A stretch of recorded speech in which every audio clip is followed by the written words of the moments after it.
Hello my dear student, very good morning all of you. Today I am starting the fourth chapter of business studies. The name of your chapter is business services. What means of business services? Business services means all those commercial firms which help the business firms. It is called business services, such as banking sector, such as transportation, such as warehouse, insurance are called business services. What is the definition here?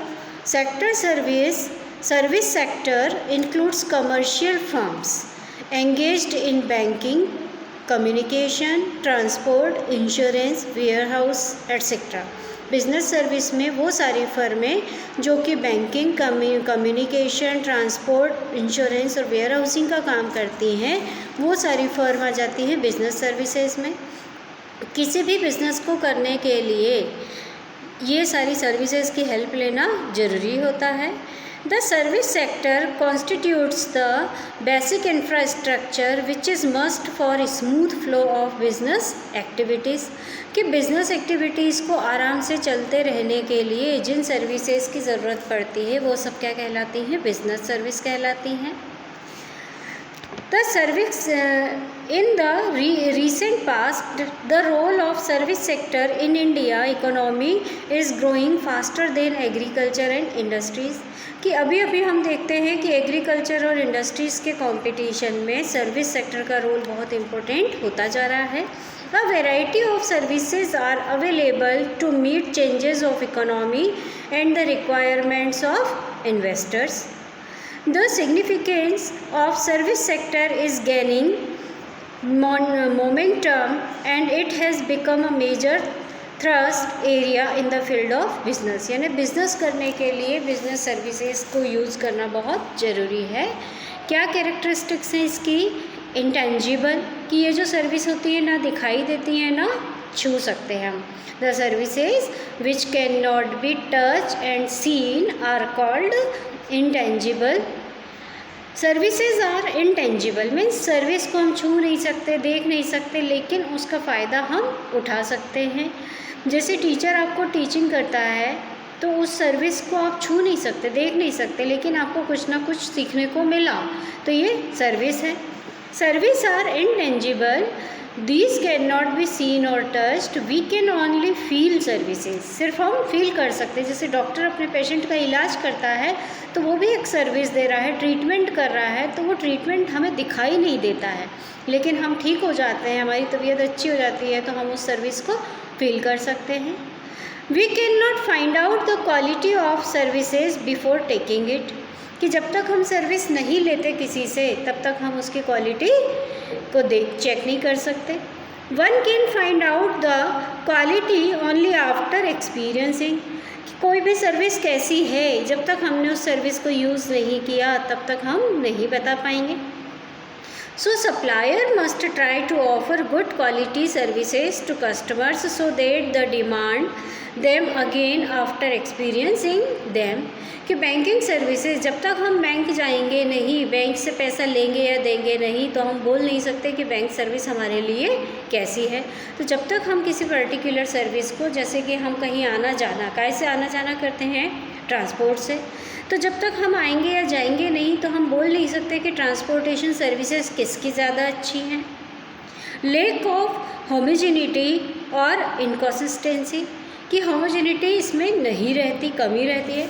Service have to be performed each time according to the demand and expectations of each customer. कि हर एक customer के हिसाब से services उसकी demand के हिसाब से अलग अलग हो सकती हैं. तो कभी भी हम ये नहीं कर सकते, कह सकते कि सर्विसेज एक जैसी हैं. जैसे एक बहुत इंटेलिजेंट स्टूडेंट है और एक डफर स्टूडेंट है, तो इंटेलिजेंट स्टूडेंट को पढ़ाने की स्ट्रेटेजी थोड़ी अलग होती है, एक डफर स्टूडेंट को पढ़ाने की स्ट्रेटेजी अलग हो सकती है. कि डफर के लिए हम इतनी कोशिश करेंगे, उसको इतना इजी चीज़ें सिखाएंगे कि वो एग्ज़ाम में पास हो सके, वहाँ हमारी सर्विसेज अलग हैं. और जो इंटेलिजेंट स्टूडेंट है हम कोशिश करेंगे उसको ज़्यादा से ज़्यादा चीज़ें सिखाएं, डिफ़िकल्ट से डिफ़िकल्ट पार्ट भी उसको आना चाहिए, इतना हम उसको ट्रेंड कर दें. यानी एक ही टीचर है लेकिन वो दो अलग अलग बच्चों के लिए अपनी अलग अलग सर्विसेज देता है. यानी सर्विसेज में होमोजेनिटी नहीं रहती. इन्वेंट्री लॉस कैसे होता है कि जब तक आपने किसी सर्विस को यूज़ नहीं किया तब तक आप उसको एक्सपीरियंस नहीं कर सकते। तो the main feature of service is that service are consumed at the same time when they are produced, कि जब सर्विस प्रोड्यूस की जा रही है तभी उसको यूज़ किया जा सकता है। So there is no need to maintain inventory और स्टॉक सर्विसेज, कि सर्विसेज का कोई स्टॉक करके नहीं रखा जा सकता। जब हमने प्रोवाइड की तभी आपने उसको एक्सेप्ट किया। If service is not consumed immediately then it is a total loss, कि अगर सर्विस को आपने यूज़ नहीं किया तो वो पूरी तरह से क्या है, लॉस हो जाएगा, उसको आप फ्यूचर के लिए बचा कर नहीं रख सकते।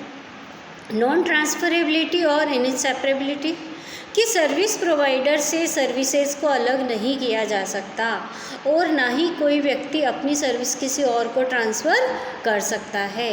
The service can not be separated from the provider of services, कि सर्विस को उसके प्रोवाइडर से अलग नहीं किया जा सकता। जैसे टीचर से टीचिंग को अलग नहीं किया जा सकता, डॉक्टर से ट्रीटमेंट को अलग नहीं किया जा सकता, बैंक से बैंकिंग सर्विसेज को अलग नहीं किया जा सकता। These are produced and consumed at the same place only, कि जो सर्विस होती हैं वो कंजम्पशन जब होता है तभी वो प्रोवाइड की जाती हैं।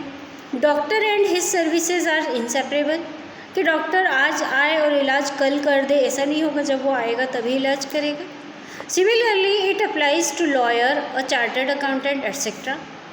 कस्टमर्स पार्टिसिपेशन और इन्वॉल्वमेंट, कि to experience a service the participation of the customer is essential, कि सर्विस कैसी है, सर्विस से आपको कितना बेनिफिट मिला, ये कोई कस्टमर ही बता सकता है जिसने उसको एक्सपीरियंस किया हो। For example telephone companies provide telephone services but to use the service customer has to make और रिसीव द कॉल, कि सर्विस जैसे मोबाइल कंपनी अपनी सर्विसेज प्रोवाइड कर रही है, लेकिन जब कोई मोबाइल लेगा और उस सर्विस को यूज़ करेगा तभी बता सकता है कि वो मोबाइल के क्या क्या फ़ायदे हैं उसके लिए। Difference between goods and services, service intangible होती हैं क्योंकि दिखाई नहीं देती, छू नहीं सकते, और गुड्स दिखाई देते हैं जिनको हम छू सकते हैं। इन्वेंट्री, सर्विस को इन्वेंट्री यानी स्टॉक करना, सर्विस को स्टॉक करके नहीं रखा जा सकता, जबकि गुड्स और गुड्स को स्टॉक करके रखा जा सकता है। गुड्स यानी चीज़ें और सर्विसेज यानी सेवाएं। इंसेपरेबल, सर्विस को सर्विस प्रोवाइडर से अलग नहीं किया जा सकता और गुड्स को गुड्स के ओनर से अलग किया जा सकता है। Standardisation, it is difficult to standardise the maintain quality, service की क्वालिटी को मेंटेन करना, एक स्टैंडर्ड बनाना डिफ़िकल्ट होता है, जबकि गुड्स की क्वालिटी को आसानी से हम उसका स्टैंडर्ड मेंटेन कर सकते हैं। Nature, service it is an activity process watching a movie, जैसे हम फिल्म देख रहे हैं, फिल्म प्रोवाइडर वो सर्विस प्रोवाइडर क्या कर रहा है, फिल्म दिखा रहा है, तो ये एक तरह की एक्टिविटी है। और चीज़ें क्या है, गुड्स फिजिकल ऑब्जेक्ट हैं जिनको हम देखते हैं, छूते हैं, उठाकर एक जगह से दूसरी जगह ले जा सकते हैं। टाइप, सर्विस हेट्रोजीनियस है, मीन्स सबके लिए सर्विसेज अलग अलग हो सकती हैं, और गुड्स होमोजीनियस भी हो सकते हैं। ट्रांसफ़र, सर्विस कभी ट्रांसफ़र नहीं की जा सकती, ओनरशिप जो प्रोवाइडर है वही उसको प्रोवाइड करेगा, किसी और को वो नहीं कर सकता। कि जैसे एक टीचर है, मैं रोज़ टीच करती हूँ, लेकिन मैं चाहूँ कि आज मैं नहीं आऊँगी तो मेरे घर पे मेरी फैमिली का कोई मेंबर आके कर जाए, वो सर्विस वो नहीं हो पाएगा। गुड्स की ऑनरशिप ट्रांसफ़र हो जाती है, आज एक मोबाइल मेरा है, मैंने बेच दिया, कल वो किसी और का कहलाएगा, उसने भी किसी और को बेच दिया तो वो फिर किसी और का भी कहलाएगा, तो ओनरशिप गुड्स में ट्रांसफ़र हो सकती है। नेक्स्ट पॉइंट है क्लासिफिकेशन और type of business services. Business services कितने टाइप की होती हैं? बिजनेस सर्विसेज, सोशल सर्विसेज और पर्सनल सर्विसेज। टोटल सर्विस को 3 पार्ट में बांट दिया, बिजनेस, सोशल और पर्सनल। आपको कोर्स में कौन सी हैं? Business services. बिजनेस सर्विसेज जो बिजनेस के लिए ज़रूरी है, जैसे banking, insurance, transport, warehouse, communication. Social service यानी जो समाज का भले के लिए की जाती है वो सोशल सर्विसेज कहलाती है। और personal services means different customer होते हैं सबके लिए, कि personal services are experienced differently by different customer. हर कस्टमर उसका अपना अपना अलग एक्सपीरियंस होता है। These differ according to service provider. These also depends upon customers' demand and preferences. Tourism, restaurants etcetera ये पर्सनल सर्विसेज हैं। अब मेन डिटेल है हमारा बिजनेस सर्विसेज। पहली business service banking, insurance, postal telegraph, telecom services, ware house services और transportation. अब हम इनको डिटेल में नेक्स्ट वीडियो में पढ़ेंगे।